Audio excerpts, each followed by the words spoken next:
Yesterday, a number detonated across every feed I read. 76 on swe-bench verified, from a model you can download tonight for nothing. And the number's real. I went and opened the table it came from, and it says exactly what everyone's quoting. That part isn't in dispute. But look closer, because the thing being measured isn't the thing most people think they're buying. Three things landed together: a benchmark score, a license everyone recognizes, and a parameter count. Each one's doing more work in the headlines than it does in the documents. Meta's back in the open weights game. Muse Glimmer 30 billion parameters, weights on the hub, and benchmark numbers good enough to stop people scrolling. So I did the boring thing. I opened the file listing, summed the bytes myself, and read the clauses nobody screenshots. You'll leave with three things: what that score's actually compared against, what this model really costs your hardware, and what the word open is covering on this release. If that's the kind of 10 minutes you want on a Monday, subscribe. It's roughly what you'll get here every week. Here's why this one matters more than the usual weekly drop. A model small enough to sit under your desk, getting within arguing distance of work you currently rent, is probably a budget question rather than a leaderboard one. And budget questions are worth 10 minutes of arithmetic, which is more than most coverage of this release has spent on it. The headline spec? A context window past 130,000 tokens, a knowledge cutoff back in January, text and images in, text out.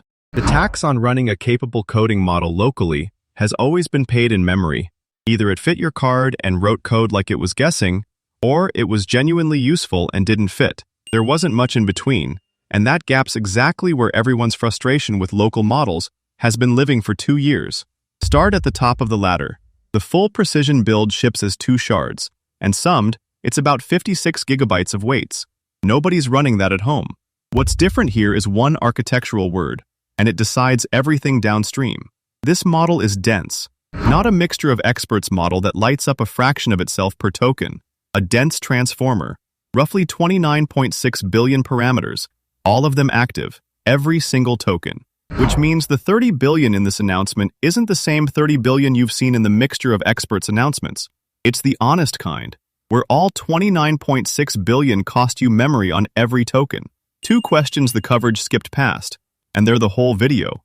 First, 76 compared to what? Second, what's the word open actually covering here? Because a benchmark score isn't a fact about a model, it's a fact about a comparison. Change the set you're comparing against, and the same number means something completely different. Start with the referent, because almost nobody states it. swe-bench verified is a set of real GitHub issues with human-checked fixes. The score is the share the model resolves end-to-end. That's a genuinely hard test. Real repositories, human-checked fixes, no toy problems. It's also a narrow one. Resolved issues in code that already exists, not software designed from scratch. And there's a whole table behind that one number. Competition maths at 94.7. Graduate-level science questions at 83.5. The coding row everyone quoted at 76. Tool calling sits at 75.5. Multimodal reasoning at 74. Those two matter more than the coding row if you're actually wiring this into an agent. Keep one thing in your head for all of it, though. That's their harness, their runs, their write-up. Every figure on that table came from the people shipping the model. The arithmetic's simple.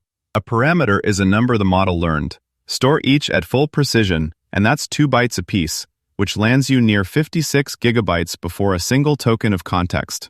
Quantization is the compression step that makes local models exist at all. You trade precision per parameter for memory, and the model degrades gracefully instead of falling over. 4-bit gets you from 56 gigabytes down to about 16. That's the trade that put capable models on consumer hardware in the first place.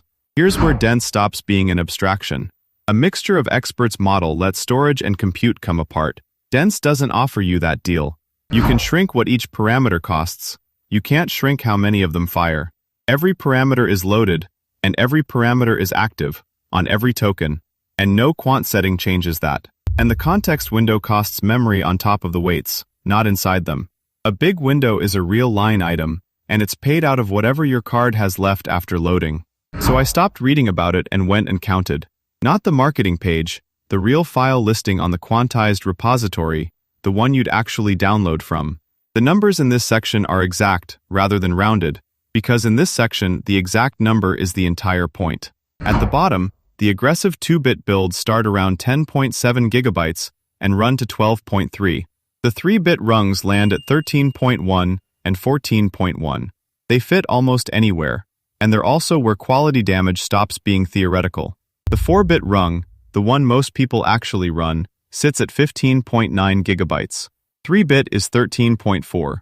5-bit takes you to 19.2. 6-bit is 26.3. The 8-bit build tops out at 32.3 gigabytes, which is a 48 gigabyte card, or a large unified memory Mac. That's the ladder you'll see quoted everywhere. Now here's the part that isn't in any headline I've read, and it's the reason I did this count myself. Scroll past the quants, and there are more files sitting in the same repository. They aren't optional extras. They're the two features the announcement leads with. This model takes images through a separate perception encoder. That encoder is its own file, and it costs between 1.4 and 3.85 gigabytes, depending on precision. There's also a drafter file, 1.63 gigabytes, the small model that speculates ahead to make decoding faster. Want the advertised speed? That's resident too. So the 4-bit build isn't 16 gigabytes if you want what was announced. Weights plus vision plus the drafter is closer to 19 before you've opened a context window, which quietly moves the bar. A 16 gigabyte card, the most common enthusiast tier there is, doesn't hold the 4-bit build plus the vision half plus a working window. 24 does. Nobody's hiding this. It's just that the arithmetic lives in a file listing, and the 30 billion lives in a headline, and only one of those travels. Second question. The release post calls this a permissive Apache 2.0 license, and that's a real, well-understood, genuinely permissive license. And publishing 30 billion parameters under it is a genuinely serious thing to do. I don't want to undersell that before I complicate it. Then I open the model card, which is the document that actually travels with the weights. Same license name. And sitting next to it, a line saying this isn't intended for anyone under 18. Apache 2.0 doesn't impose an age restriction. It can't. That isn't the kind of thing that license does. So what you're looking at is an acceptable use policy layered on top of a permissive license, which is a different arrangement from the one the word permissive puts in your head.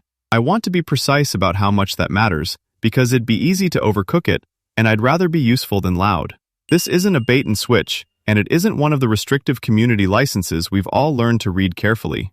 The weights really are Apache 2.0. But fully open, no strings isn't what the shipping document says. There's a second line worth reading slowly.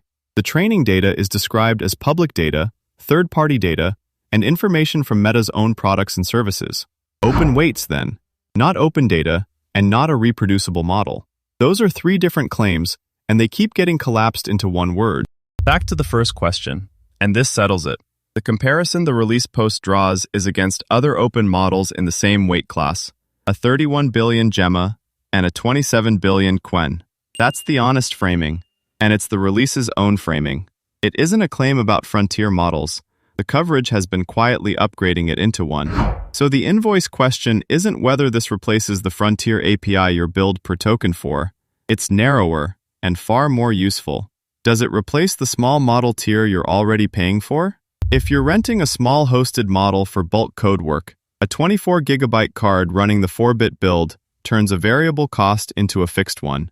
And if those benchmark numbers hold up, my guess is the quality trade is defensible.